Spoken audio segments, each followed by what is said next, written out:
All right, 2026 autocross recap for Iowa Region SCCA. Event number 6, Hawkeye Downs.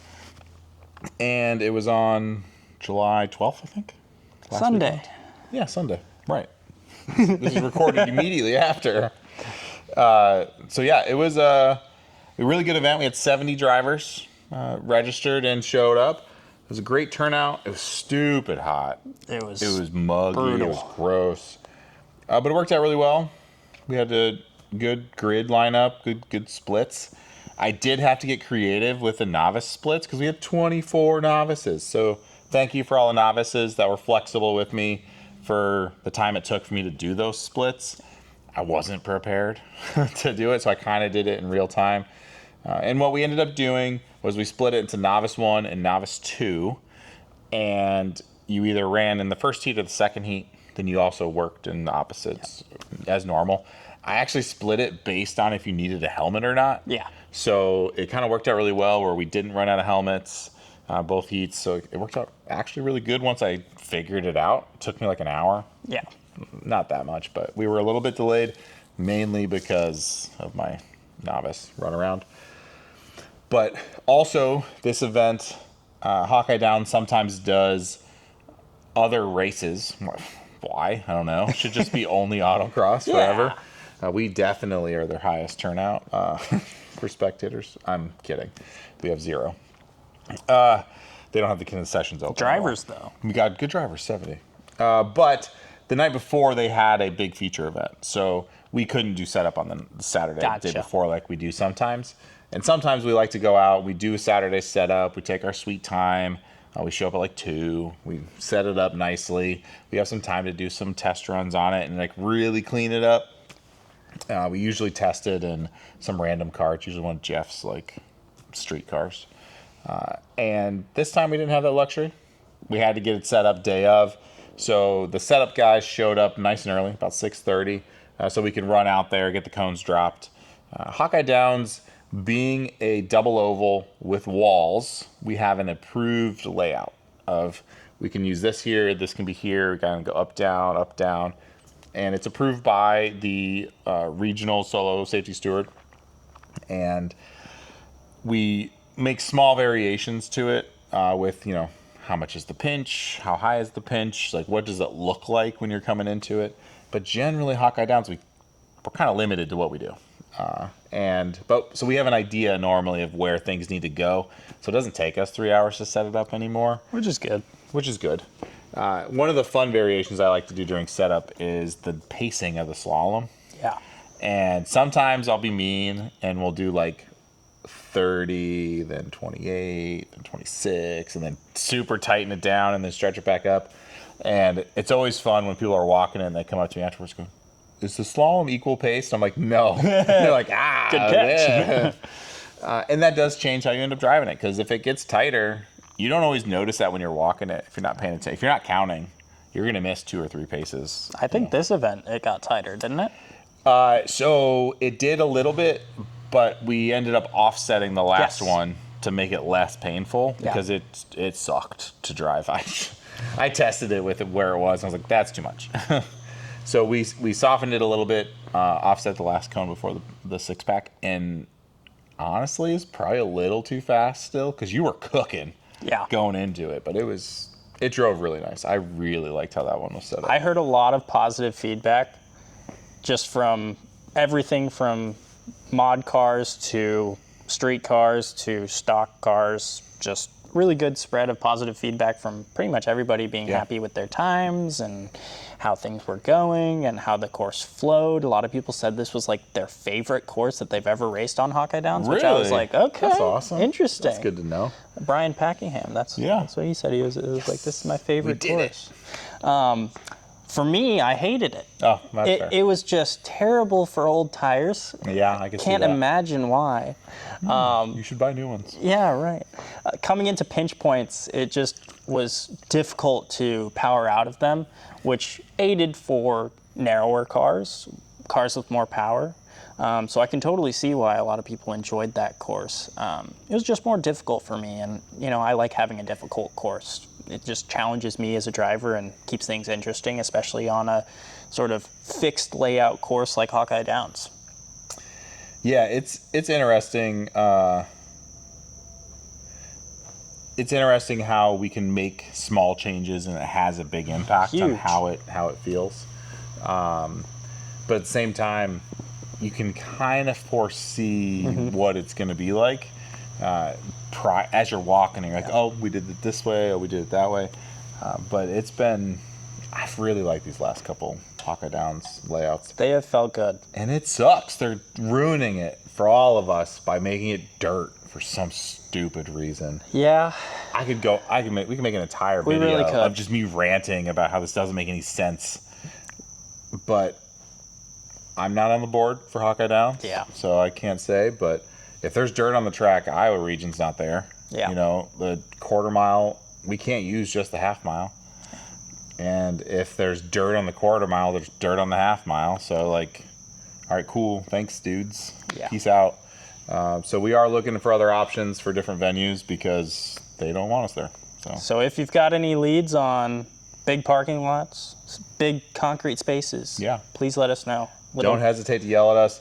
We have packages that we can reach out to them and kind of show them what the SCCA is about, show them that we have insurance, everything's kind of, we know what we're doing, essentially. And so you don't have to make those contacts or those reach outs, but if you've got a spot that you're like, hey man, this would be perfect, don't hesitate to bug me or any of the board members with a suggestion, and we'll do our due diligence and try and track it down, see if it'll work.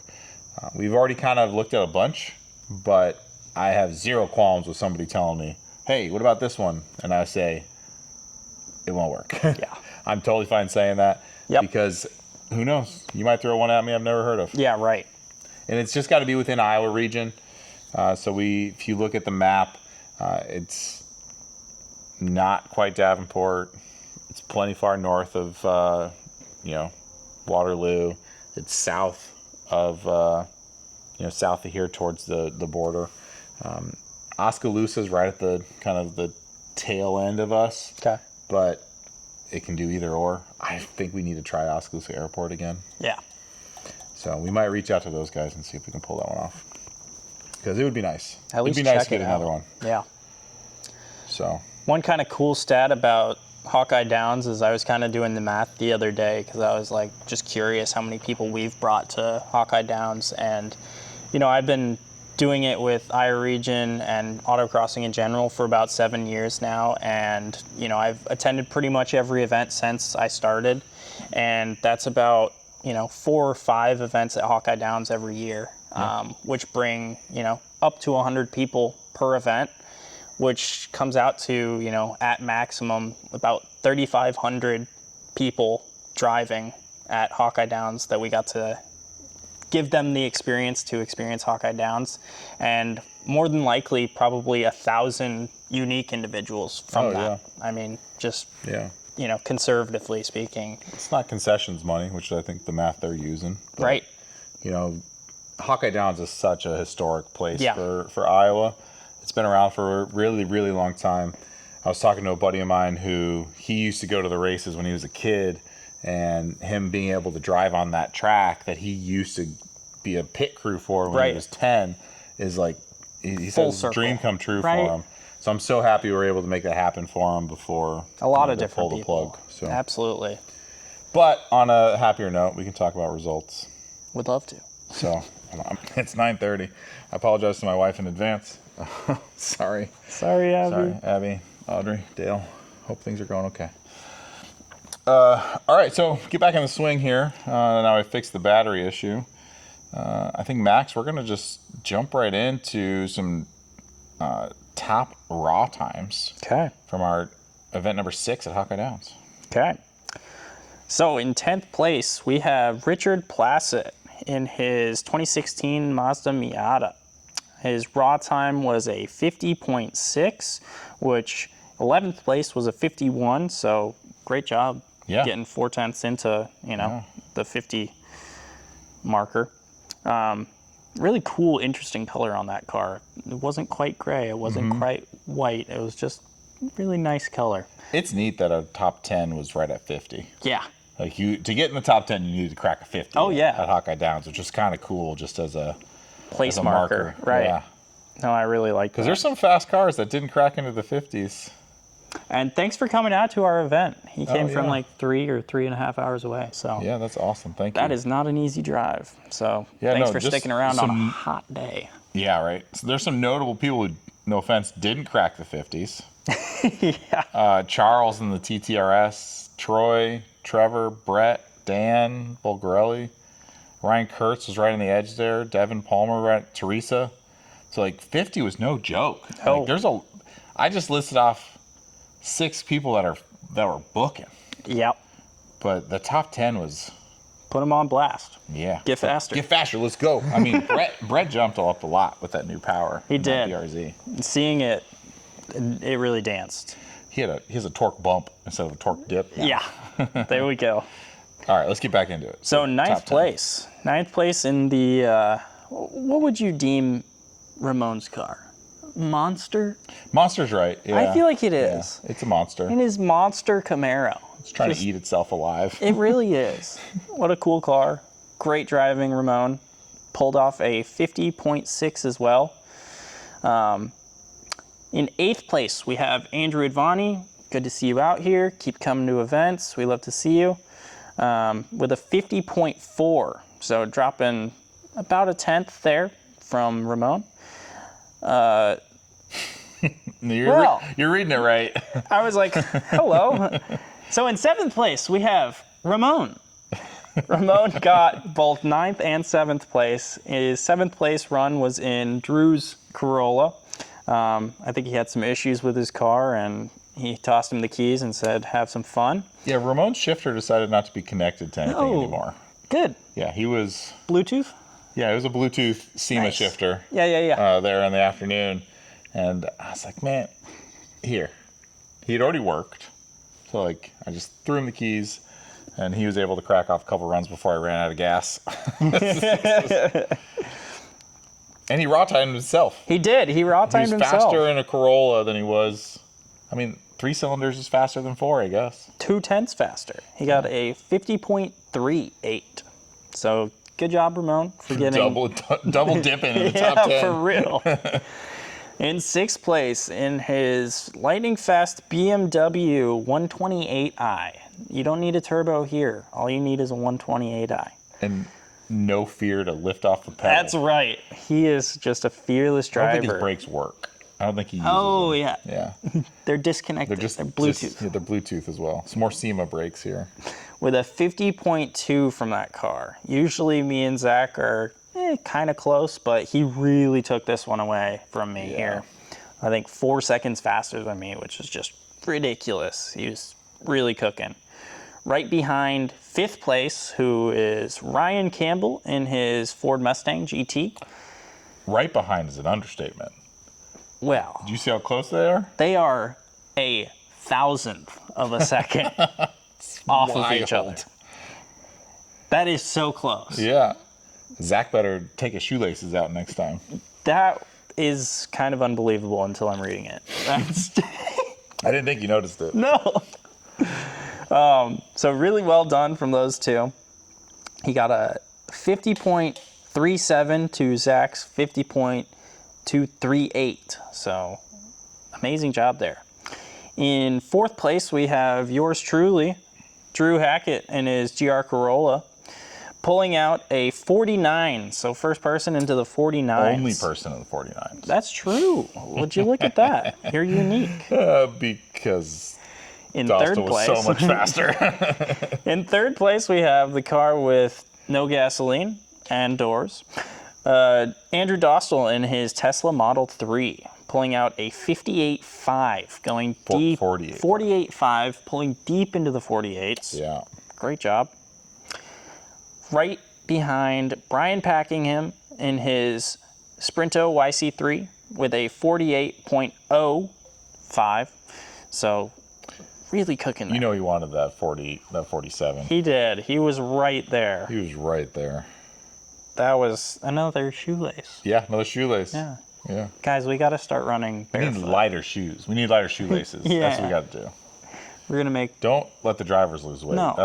That's too hard. we're going to use fishing line. We'll find some lighter gloves or something. Some lighter helmets. That's right. And in first place in our raw time, so fastest time of the day in his RC 1.4T, Jeff Ellerby coming in with a 46.5, going really deep. That's so fast. Wildly fast. Hearing him hit that rev limiter into the outer oval was... Yeah, going down the hill. It was good. Yeah.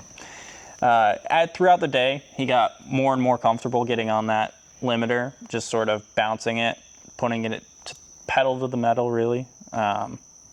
Did a really great job there. Sort of saw it improve throughout the day because I was working that corner station, so that was pretty cool. So you were down the hill in 4? Yep.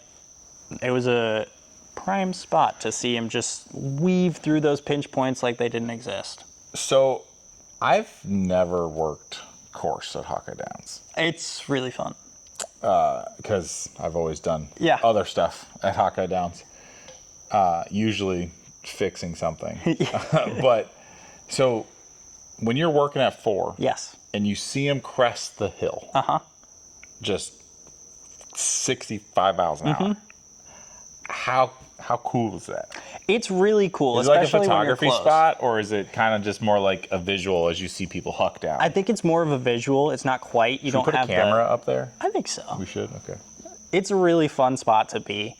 You get to hear all of the audio from the cars bouncing off the wall and just directs right towards you. The sound bouncing off the wall, not the cars. Thank you. I got scared for a second. I was like, wait, what? For real. The sound. So, like, any car that sounds cool sounds even cooler right there at the spot on going into the outer oval. It also looks really cool because you kind of get this full scope of the corner. You're kind of standing back a little bit, and you get to see how people set up for that first pinch point. I'm horrible at those pinch points. Yeah, me too. Dostal. I got to do a really big shout out for Dostal. He did a really, really good job. He floated through those just phenomenally. You as well. Yeah. You were really flying through. It? Didn't feel like it. I felt like I was going so slow. It felt like you were the fastest on, because you also get a little bit of like the roof line on the inner oval. Yeah. Your inner oval looked really clean. Yeah. Coming into that. It felt really good. So your positioning looked really good. Yeah. But Dostal really just floated it through those pinch points as if it wasn't a big electric car. And weighs 7,000 pounds. I'm exaggerating, but still, they're not light. You need a different jack for that car. Yes. You need an off-road jack. But great job, everybody, on their raw times. Yeah. And again, like Hawkeye Downs has a unique layout in general. Yes. We have to have 6 stations of workers. You got 3 on the infield, 3 on the outside, and you got to be spread. Yeah. But we do have a bit more distance between the elements out there, so it kind of helps. You're not just getting annihilated by cones all the time. The other cool thing about Corner 4 is you get to see basically the start and finish of the whole outer oval. Like if you're in the right spot, you can see pretty much all the way until you're getting into the finish. Nice. So you can see to the end of the slalom. Yeah. Which is really cool. You get to watch people hit that whole slalom if you want to watch. That slalom felt good. It looked phenomenal for a lot of people. The Corolla slaloms really well. Yeah. It really does. Full lock, full lock, full lock. Nah. Not that crazy. So looking at some class stuff, I mean, Super Street Touring is just a battle of the, father-son fights this whole time. Keep it in the family. Keep it in the family. And I need to find out who the dad is, if it's Jared or David. But Charles and Devin fighting it out again in the Audis. And Hawkeye Downs is a tough one to be confident on your first run. It's so fast going down in the oval, and there's so much time going down that hill into corner 4. But once you get confident in it, the car's going to stick. It feels great. Yeah. There's a lot more grip there than people think because it's banked. Yeah. So you just got to remember it's there, but still don't try to do anything too crazy. And as soon as you go into that first, you're like, oh, I could have carried so much more speed. Yeah. So the fastest runs from Charles and Devin were in the afternoon. Charles was fighting real hard to crack into those 51s. He had a 52.3 in run 4, and then a dirty 53.7 for his last run. But it's tough to catch Devin when Devin's clicking. Devin cracked out 2:51s in the afternoon with a 51.346 as his fastest, and run 6. He was really He consistent. it looked good. 52, 52, 52, 52, 51, 51. He's got data. I think he's got a solo storm. So I need to bug him and be like, what did you do different on run 6 that gave you that 6/10 basically? Yeah, that's not a small jump. That's, comparatively 0.7, 0.3, 0.0, 0.2, then 51.9, then 51.3. That was the biggest jump of the day. So what did you do? Yeah. Launch control work. And then we had the 2 hills and the Z06. They were, in the morning, they were pretty close. Run 3, Jared really opened it up. He had about a 2-second gap in run 3. And then he ended up getting faster. His final run was down to a 55.7. And David was sitting on his 3rd run with that 58.3. Again, Hawkeye Downs is one of those courses where if you're not familiar with it, it takes a little bit to get confident and be comfortable with it because there are walls. And a car with that much power? Yeah, and I totally get being a little timid with the slalom. I've had multiple runs where I'm pointing at the wall and people are like, "Oh no," it's fine, it'll come back around. Yeah. But at the same time, I totally get it. That's exactly how my first run went. Oh, hello wall. Pretty pointed much. it the wrong way. Let's see. Do you want to touch on the cam group? Sure. And I'll do XP. So starting with Cam T, we had a really good sort of spread. We have a Corvette, we have a Mustang, and then we have a Chevy S10, which is kind of a Camaro. So you really have the full spread there, bow ties and Mustangs. Mark Ritter in his Ford Mustang Fox body hatchback really did a good job that day. He came out of the gate really swinging. It felt like just really, really fast from perspective of someone working the course. It just felt like he really came out of the gate swinging. I think he was one of the first ones out and looked really good. But we'll start in 3rd place with Jason Blom in his Corvette. He had a 57.3 for his final time, which was good enough for 3rd place. We have Mark Ritter, who on his 2nd run was his best time of the day.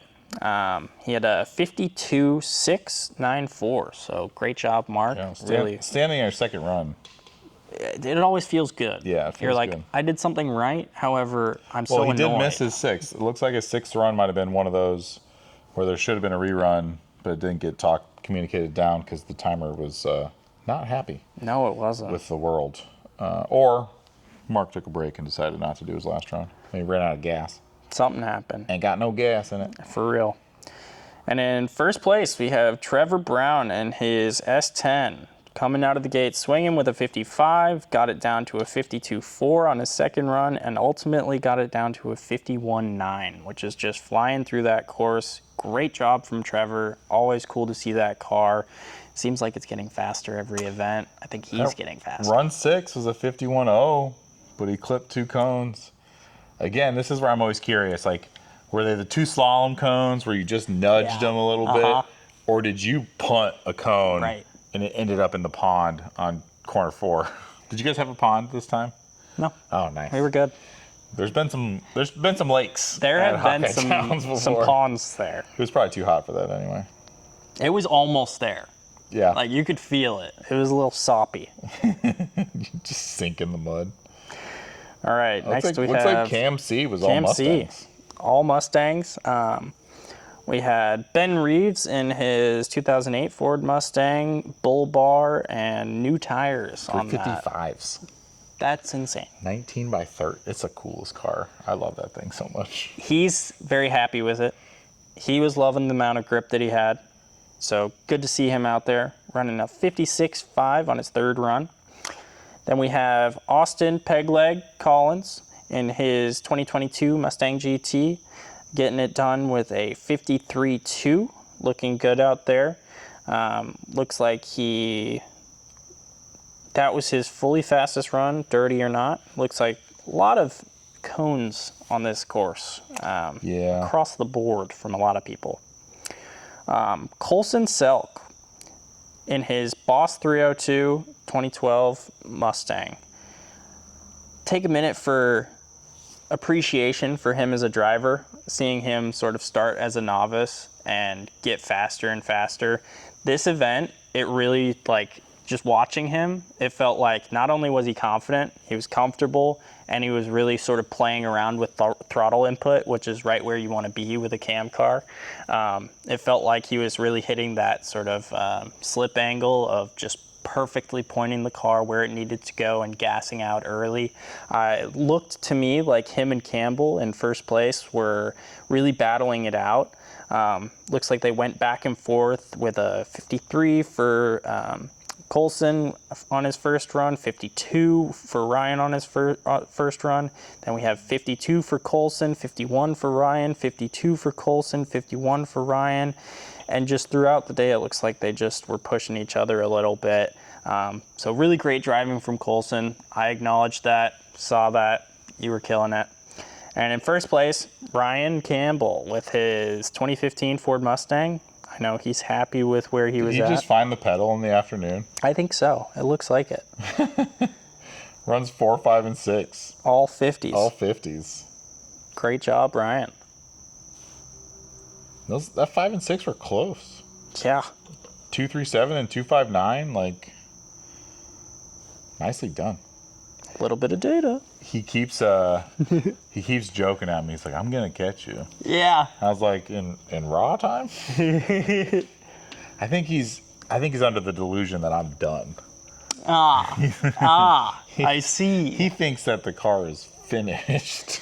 Sorry, Ryan. I got bad news for you. Something in the works. Something's always in the works. So looking at XB and XU, we had 7 drivers between the two of them. Again, in XU, we've got John in the, I guess you said it was a Lotus 7 replica. Yeah, 7-ish. 7-ish, with that V8 from the Ford V8 in it. And then Jeff in the Sierra Echo. And they were pretty close this time. They're both standing on their third runs. And they were only 0.164 away from each other. It's really cool to see them that close in XU. Ultimately, Jeff took the win with a 53.166, and John got second with a 53.3. It's still, they were close to each other all day long. Electric versus big old raw V8. Power. I think they're both on RT660s, which is kind of neat. Yeah. They're both on. No, wait, John's on the AO52s. Is he? Yeah. Because I remember I had to buy another one because Brent locked up the brakes. Yeah. Sorry, Brent. Shouldn't have said that out loud. I did hear about that. XB, we got 5 different drivers. A really cool mixture between a K-swapped MR2 with a turbo on it, a Celica with a Beams motor, a turbo NA Miata. It's nice to see Levi out there again. He's been building that car for a little bit now. Brett and the now Flex Fuel BRZ. And then I guess I was going in order here. So yeah, you were. So Brett was in second in the newly flexed out BRZ. His fastest time was a 51.865 raw. That is cooking. I will say the car had a different attitude. I think him as a driver doing some track days, really feeling confident and comfortable at higher speeds, has really aided to his benefit. But also, the car's a little bit faster now. 200 to the tire. On our Mustang dyno, that's no slouch. No, he was pushing it all day. I saw him punt a couple cones. Yeah, it sounds good too. It does. It looks good, sounds good. Good to see Brett. He picked out a really nice catback exhaust that's not too loud. Yeah. Like when you're just driving it, but when you get on it, it like opens it up. It's so hard to do that. Yeah, HKS did a good job. I know Ryan Campbell, he put many hours into researching his Mustang exhaust to find the one that he exactly wanted. And it's still too loud. For him, it's perfect. It's perfect. And sitting first in XB, Ryan Kurtz in his Focus RS, he managed to pull off a 51.5 on his 4th run. So kudos there. That is a flying run at Hawkeye Downs. And he cut a full second between his 3rd and 4th runs. And he backed up the 51 on run 5, but it was a little scratch. And then run 6 a little bit slower. But 51.5 is no slouch at Hawkeye Downs. So great job, Ryan. How messed up is... So, novice. I split them for work and running, but I merged them back for results. Yep. So, do we have a cricket in here, or is it my tinnitus? No, just stopped. Something just stopped. I think there's a cricket in here. There's a little more than a cricket. It's bugging me out. It's got to be a cricket. We have a really loud cricket in here. Sorry, Skylar, for the edit. You're going to end up having to figure out what megahertz that cricket's cricking at. So, if you want to kind of give us I'll talk about some of the novices that did a good job, but if you want to give us the top 6, Sure. we can do that. So, just looking at some novices here on the list, there's the cricket. This thing's fucking loud. Melanie and Sean. Melanie in Advani's STI. She's been coming to more events, getting more comfortable in the car, and she cracked out a 63.3. She only did the first 3 runs in the morning. She gave me a heads up. She had to leave after the first work assignment, and so she was only able to crack out some first 3 runs. But she did. That's no slouch. Thanks for coming out. Yeah, thanks for coming out. Appreciate that. I know you worked after. Yes. That's tough. You actually had to go to work, not just work course No. and take a nap. Right. There's what I learned is a new word: sun nap. Yeah. You take a nap after being in the sun all day. Yeah. Not nap in the sun. You just get sunburned. Speaking of sunburned, Sean Barry is a notable reference here in the MR2. His nickname's the Lobster because he came to an autocross in Florida with me in 2005, and he didn't wear any sunscreen. Nice. And it looked like he was wearing a red T-shirt, and it was just sun cancer. I was guilty of it. If you would have talked to me a couple days ago. Oh, you're a little peely. I was Neapolitan. I was dark, light, and pink. And pink. It was horrendous. Yeah, that does not sound comfortable at all. Yeah, so Sean was able to get down to the 61s as well, which was pretty cool. Zach Everman came back again. Bryn was back again. Stephanie Brown was a new one with her Camaro. They came with, I think, 3 or 4 different people with 2 different cars. So it was really cool to see more people really show up and come out and drive. Zach and Alec, again, and Dalton. It's awesome seeing some of these repeat names. And we got a new guy, Dan, in the 2026 Ford Mustang. I think he's got the bug bit Dan. Yeah. I got a stack of stuff over here in the corner for Dan. Good. So the bug Dan has been officially bitten by the autocross bug. So excited to see you coming out. Really excited to see you get more comfortable and faster in these cars. So, but on that note, where are we at with our top 6? Anybody you know on that list?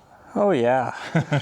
Any names you recognize? Starting in 6th place, we've got Alex Wadden. He's been coming out to quite a few events this year, I think, in his red BRZ. Doing a great job. We have in 5th place, my dad.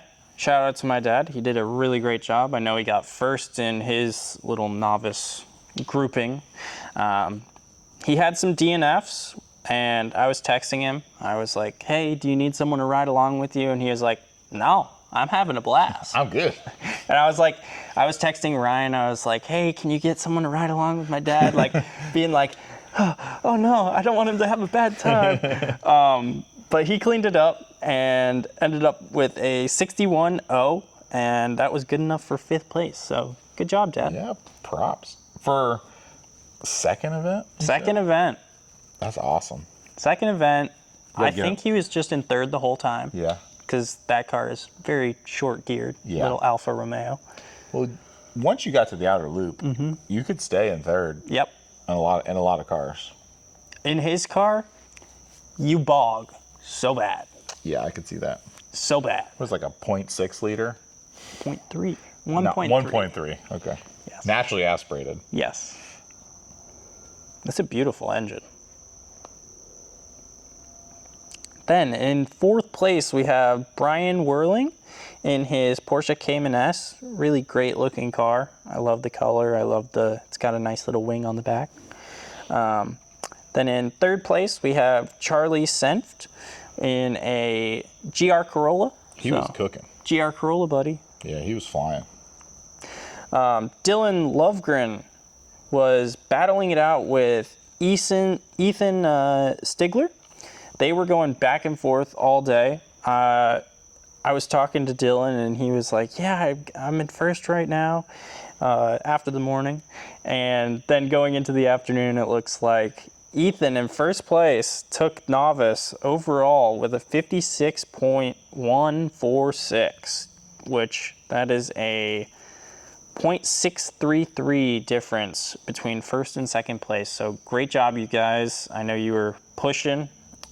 Yeah, Dylan's GST packs hurts him a little bit because that car's not prepped for GST. He kind of just ended up there. But still, fighting out, doing well in the morning, still doing better in the afternoon. But Ethan found that time. I think Dylan's another one who's been bit by the bug. Yeah. Skyler did it.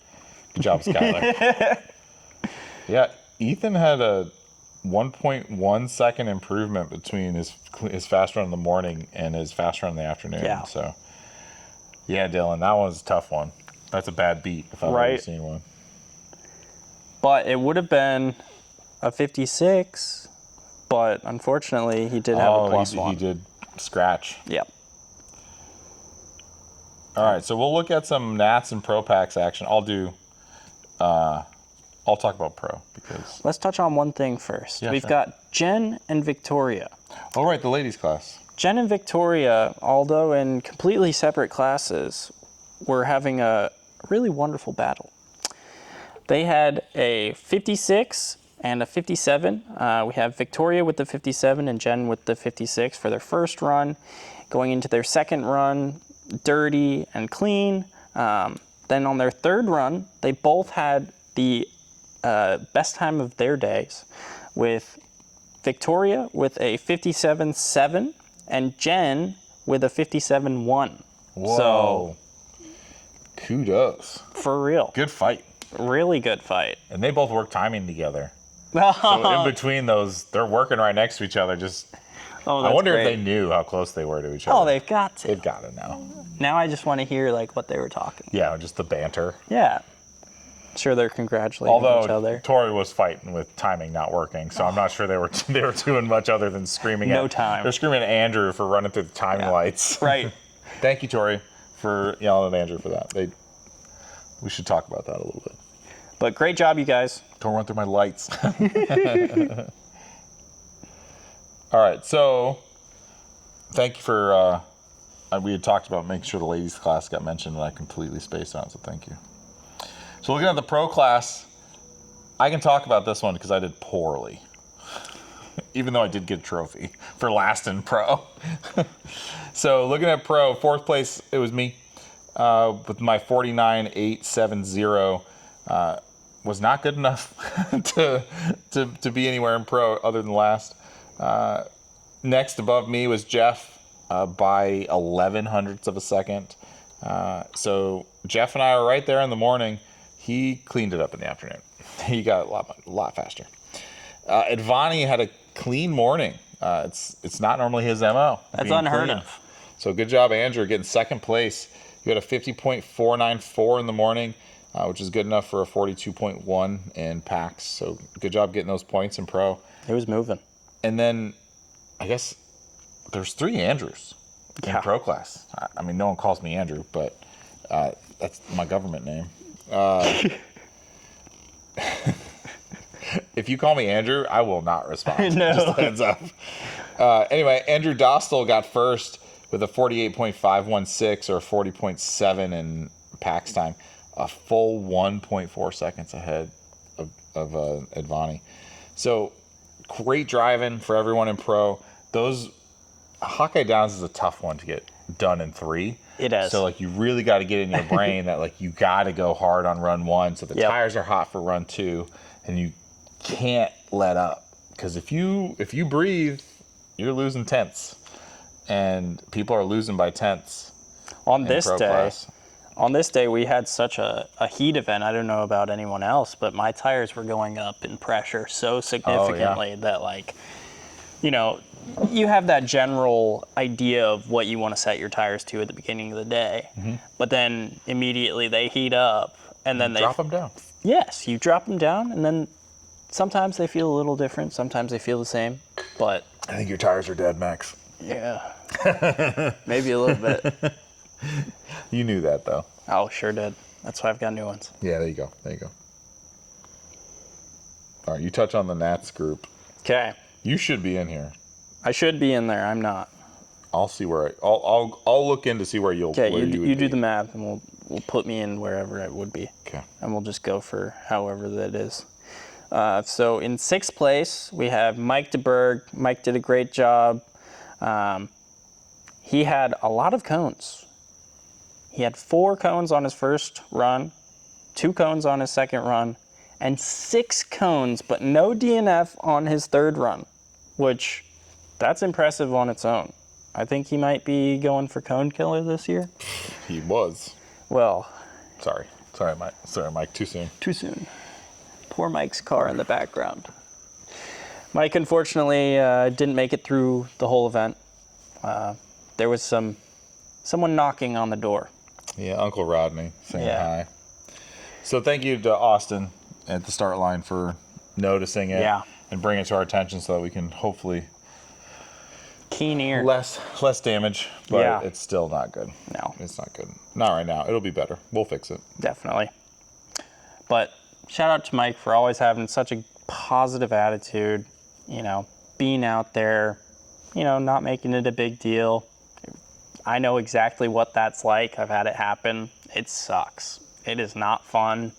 You don't really want to be there anymore. You kind of got to wait around. Mm-hmm. It's awkward. You feel weird. Everyone's checking in on you. He was all right, I think. And, you know, Mike's such a positive guy. We'll power through. He will. It's gonna make more power here coming up. Speaking of more power, you're in 6th place ahead of Mike. You had a 44.444. Okay, so I would have been in 6th place. Mike would have been in 7th place because I did get a clean run. Your third one was your fastest of the day. It was my fastest of the day. I knew that I needed to clean it up, and I did. I didn't like how I was driving. I came out of the gate on my first run really swinging for the fences. Tire pressures were kind of all over the place, and, you know, a little slidey here and there, which is a little fun for me, but like we just mentioned, my tires were shot.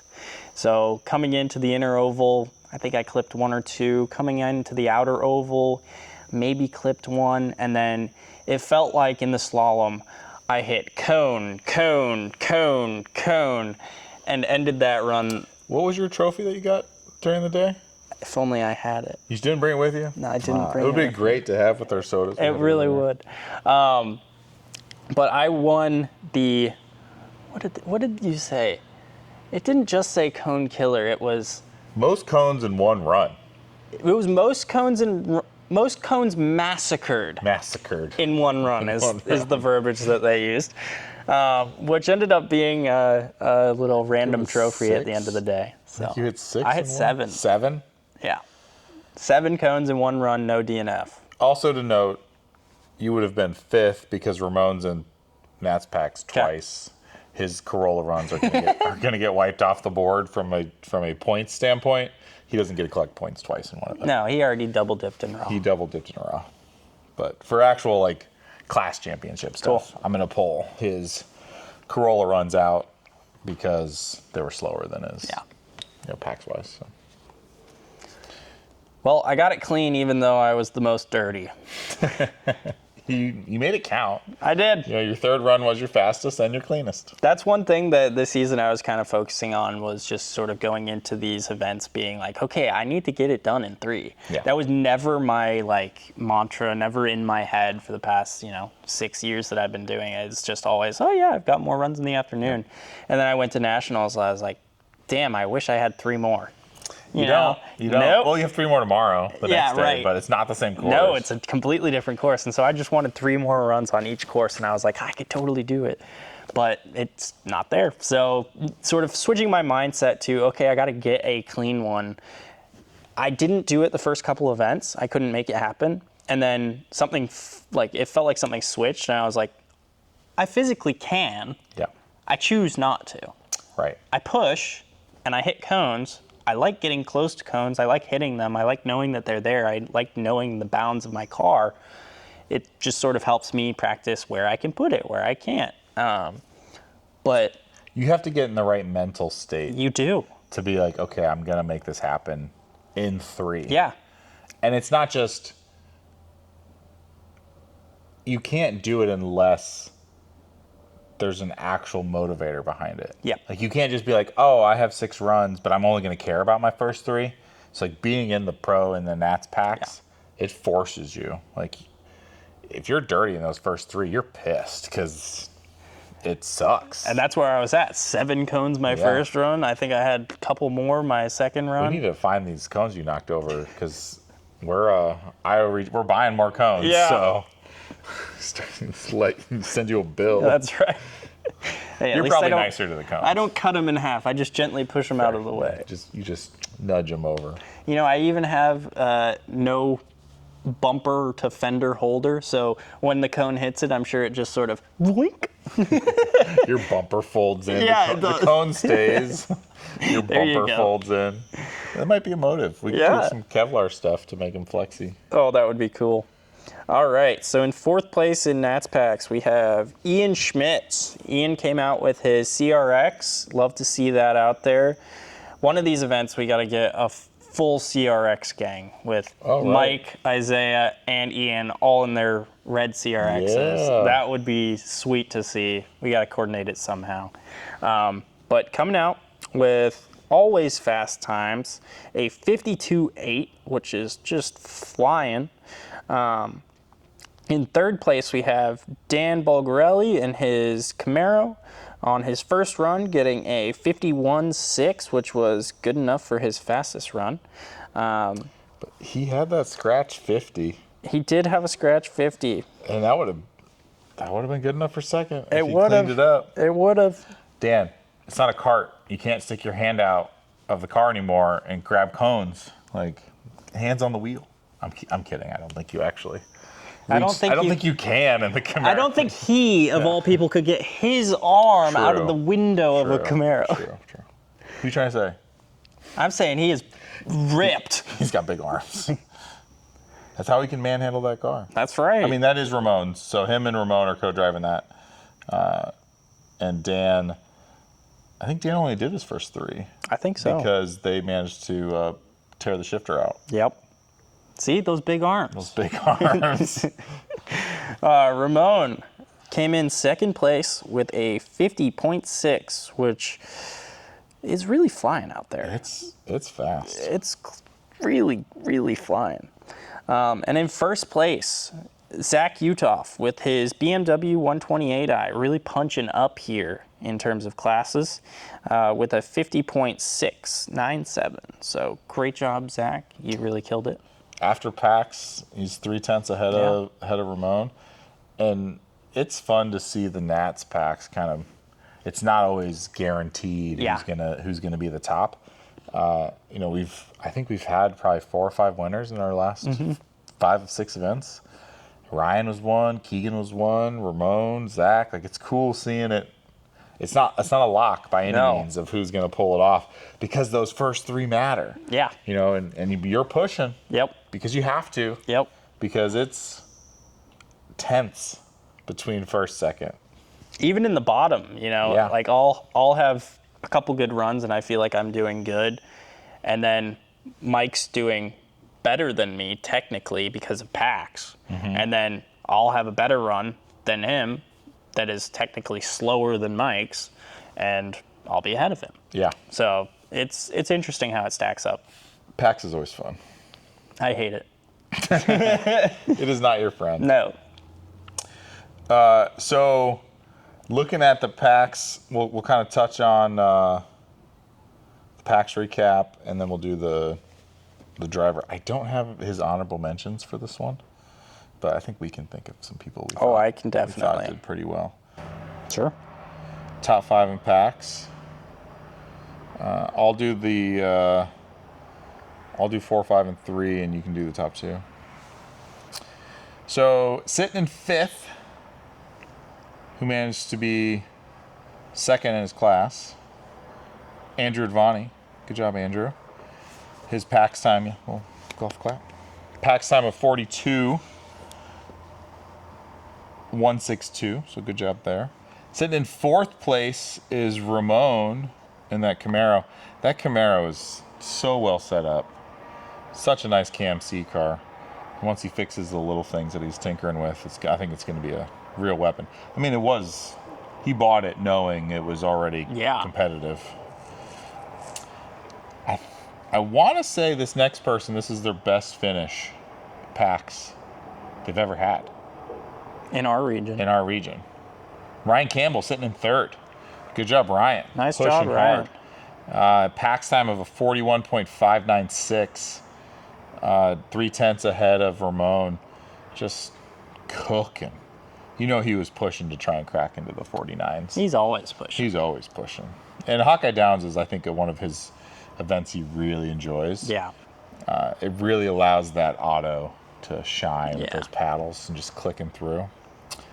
So who do we got for 2nd place? 2nd place, we have Zach Utoff. Good job, Zach. Wonderful job in his, what would we call that, underclass? Under-prepped. Yeah. He could add a lot more to that car if he really wanted to, but it works. It works I'm not really well.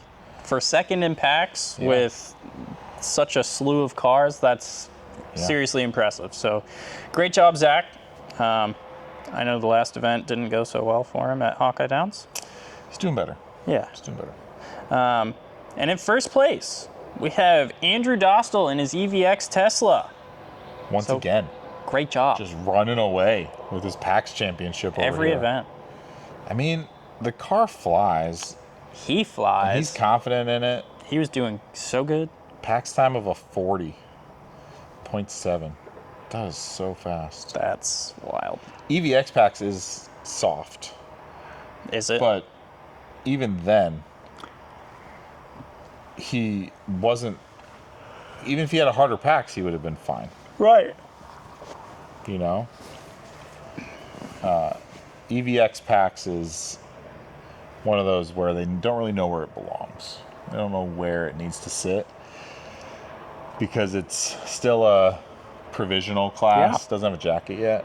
I'm not sure it's going to have one this year either. But you can do some crazy stuff in EVX. I believe it. You can do some crazy stuff. It's basically a street touring class. Yeah. So you can do suspension and seats, but I don't think anyone really in the Tesla has been doing seats and steering wheels or other weight reduction, really. Most of them drive it to the event. Right. So looking at the driver of the day, I got the note on who the driver of the day is. Okay. But I'm trying to think of some other. Oh, we want to go over some other highlights? hot spots of people that were doing really well. Well, Zach Utoff, I mean... Yeah, Zach was doing great. Coming out was 2nd in his, naturally aspirated BMW. Yeah. Is just flying out there, doing a great job. Yeah. Another one to highlight was Mark Ritter. It looked like him and his car were really dialed in. They were really pushing. Great job. Troy did really well too, sitting in 15th in PAX. Great job. There's a guy, Max is down here too, 21st in PAX. Good job, Max. Oh, thanks. We had Richard Plasek. I don't know if this is his first time in the region, but pulling out 10th in packs, or in raw time. Really great job from a little ND Miata. He was 7th in packs. Yeah. No, he did a great job. He was doing awesome. First time here. I think he came out with Ian Schmitz. Yeah. All the way from, I think, Minnesota. Is it Minnesota? Yeah. So thanks for coming out. Yeah, appreciate it. Great job. So the driver of the day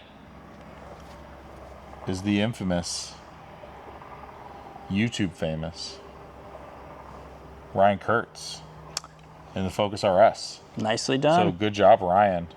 I just had Skylar's post up and it disappeared. Lovely. It's always fun. Where'd it go? There it is.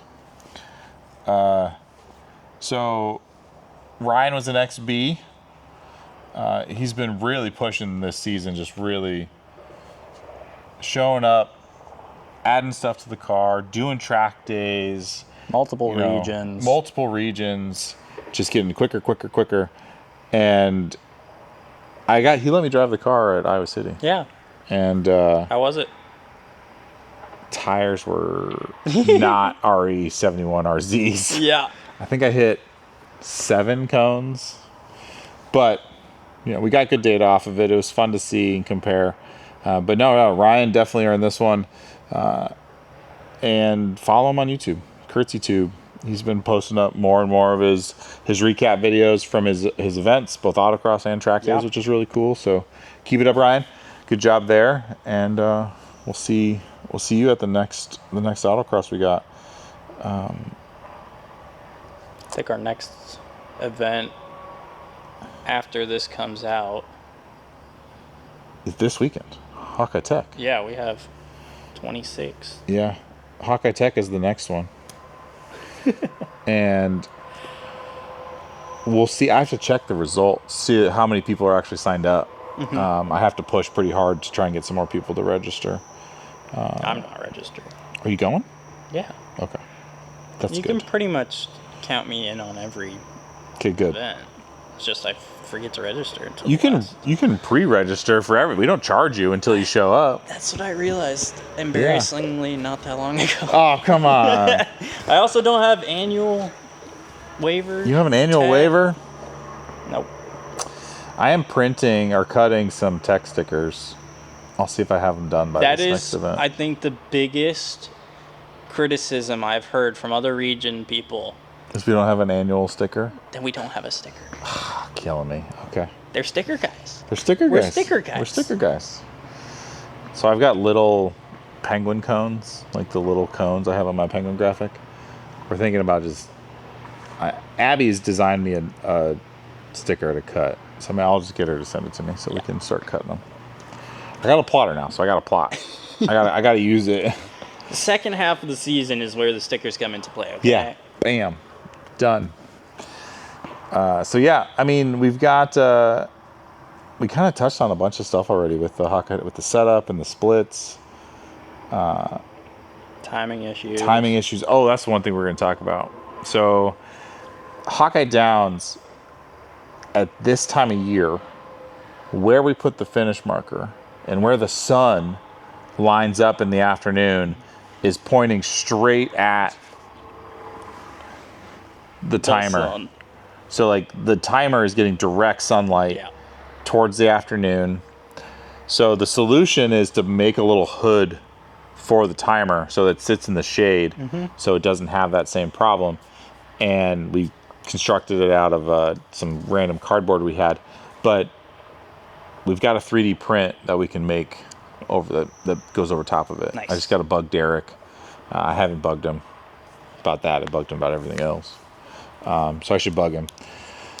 But Hawkeye Downs is really the only one we have that problem with because of the slope of where you're kind of going up the banking. But still, it sucks to have to do a rerun when you think you did a good job. And my last run, I didn't realize it was bad. Like, I didn't realize I needed a rerun. I clicked it off, and it was like a 50. I was like, man, that felt really slow. I mean, it didn't feel that slow. It felt really good. And I was like, oh, whatever. And I was already low on gas because I'm a moron and like to run my car to empty when I get home. And I didn't even try to do a last run. I probably should have, but I wanted Ramon to get a couple hits, so Yeah. had to make sure he had some gas in the car. Good for you. But yeah, the timing lights, when you need reruns, if you see a timing error, don't hesitate to bring it up to grid. Yeah, please. Don't go to the timing people, so to speak, but definitely bring it up to grid, and somebody will tell you if you get a rerun or if you think it's wrong. Because they were having to manually trip it. Oh, really? Because they would notice the cars weren't tripping it, so they would trip it.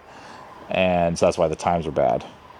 Because they were slower, because they weren't tripping it until you were past the line. That's a difficult one to deal with. Yeah, because it's not obviously bad.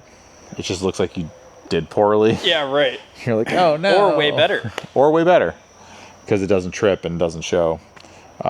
So, yeah, it's a toss-up either way.